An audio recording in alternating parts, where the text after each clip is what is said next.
候，一个女孩坐在那儿，然后就边听歌边在那揉眼睛。我说这个人懂音乐啊，这听进去了。然后仔细一看，眼睫毛掉眼里了。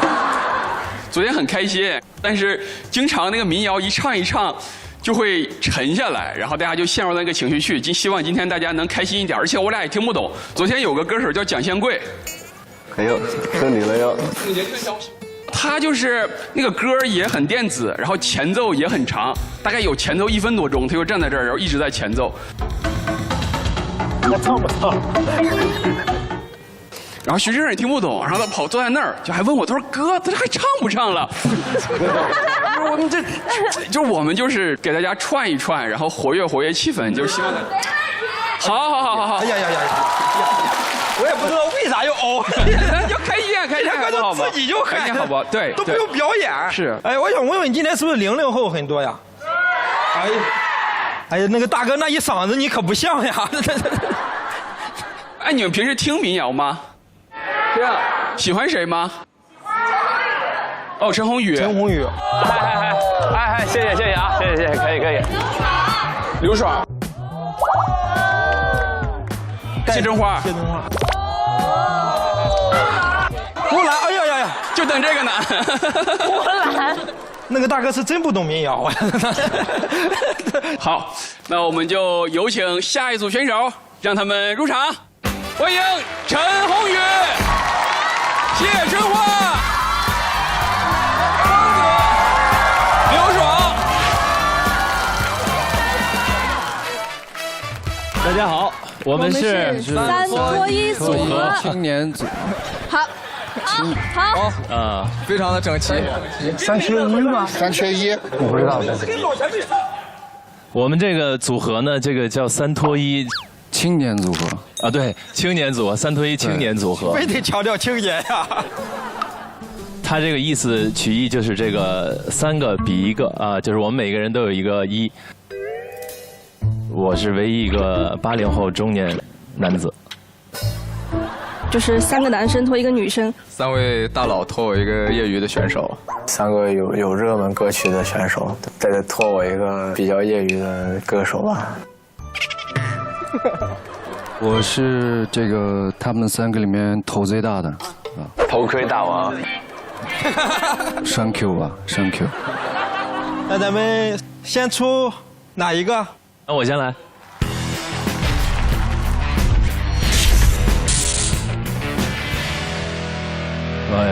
嘿，好帅！对，是我知道。你好，我是陈鸿宇。老板，找审批一下。陈老板，你有时间吗？老板这边。老板方便吗？陈老板。陈老板。陈鸿宇第一次被采打板。我看一下发型啊，你说你的。看看我这个造型行不行？讲究点儿，好。来。他们为什么都叫你老板呢？有一个厂牌，然后签一些人。我还干了一个建筑，在我的老家内蒙古额尔古纳。做梦酒吧是另外一套体系，还有做梦唱片和做梦巴士。我还有个乐队叫旁白乐队，这块一定要给我放进去。对创业这事儿的理解，它是一个商业体，或者叫做不能叫商业体，叫做创业体，它是有结构的。你的公司里需要分工，然后需要人员的配合，而不是说你自己什么事儿都干。对我来说，都是一种比较痛快的一种自我实现。马斯洛那个5层实现中，我觉得是最高维度了。这个点是理性。我觉得做公司、做企业家让我去一开始的理念当成我的一种信念、事业体系、成长路线、战略上市。今天要聊这么多吗？聊点民谣吧，要不？今天要唱的这首歌呢，叫《理想三旬》。这首歌写的时候刚去北京不长时间，那个时候虽然我在这个城市里，但是感觉离这个城市还是挺远的，然后总想跟他接近，但是又若即若离。我就想说，我在这个城市我要留不下来的话，那我就留下一点什么也行，然后才有了这首歌。希望你们3巡的时候理想也都在。就是希望你们不管是3巡还是几巡的时候啊，理想也都还在。这个时候理想也都在。3巡的时候理想也都在。3巡的时候理想也都在。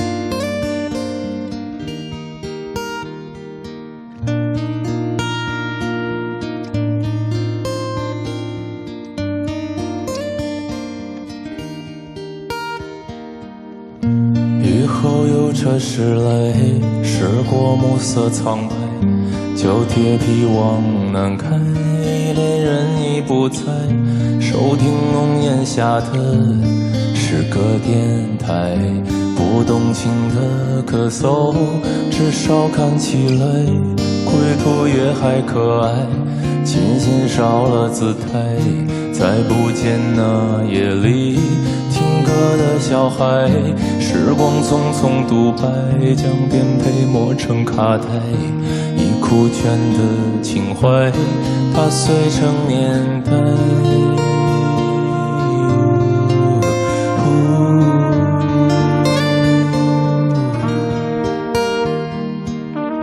就老去吧，孤独别醒来，你渴望的离开，只是无助停摆，就歌唱吧，眼睛眯起来，而热泪的崩坏，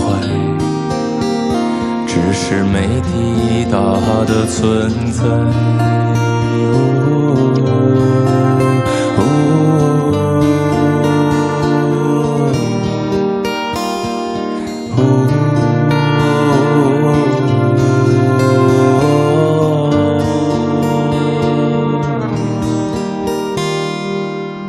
青春牛醉倒在寂寂无名的怀，靠嬉笑来虚度聚散的慷慨，辗转却去不到对的人台。如果漂泊是成长必经的路牌，你迷信岁月中那贫瘠的未来，将遗憾季节里未结果的爱，吻脏了每一夜时吻最疼痛的告白。而风声吹到这儿，已不需要释怀，就老去吧，孤独别醒来，你渴望的离开，只是无处停摆，就歌唱吧，眼睛眯起来，而热泪的崩坏，只是没抵达的存在。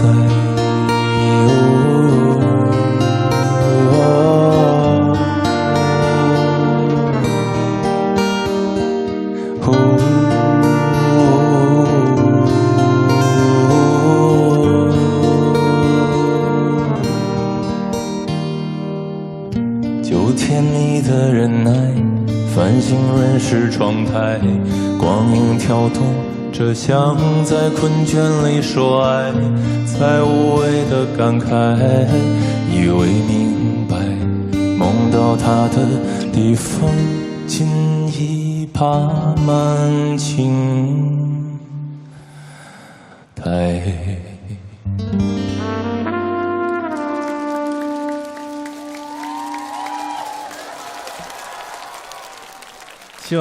希望智胜3巡的时候，理想也还在。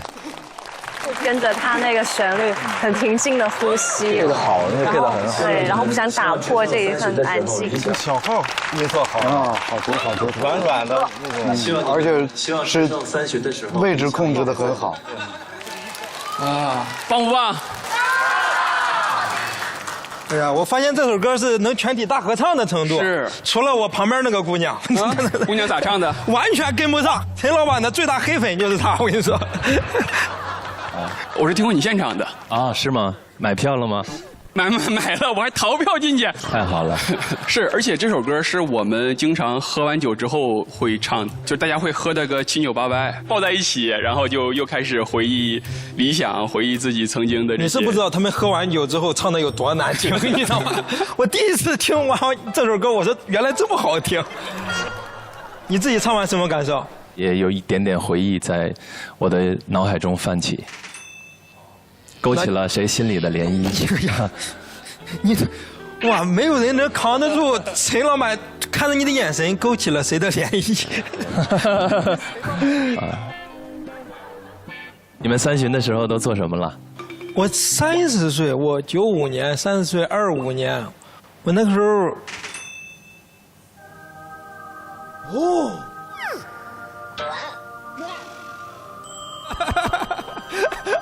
应该在参加我们民谣2025。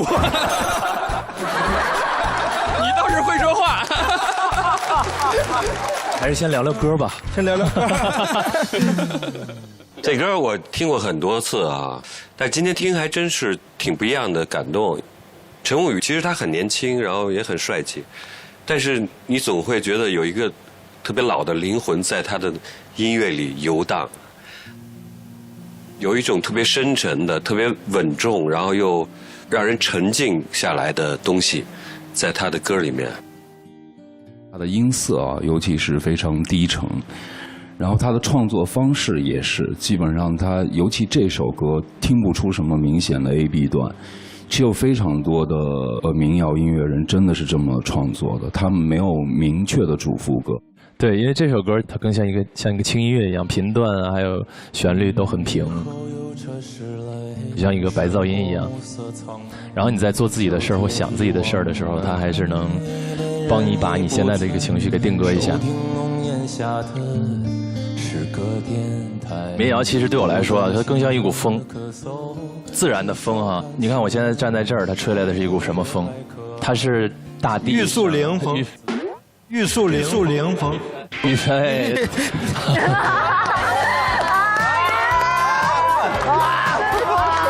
受不了了！我是来错片场了吗？这是我们民谣2022吧？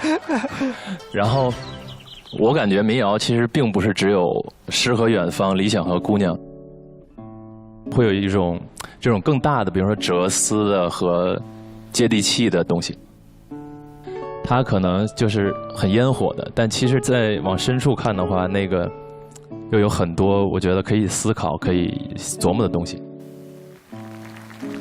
陈鸿宇在家乡还有一个种方剂，那是我特别感兴趣的一个项目，是一个艺术项目，算是吧？对，是一个艺术项目，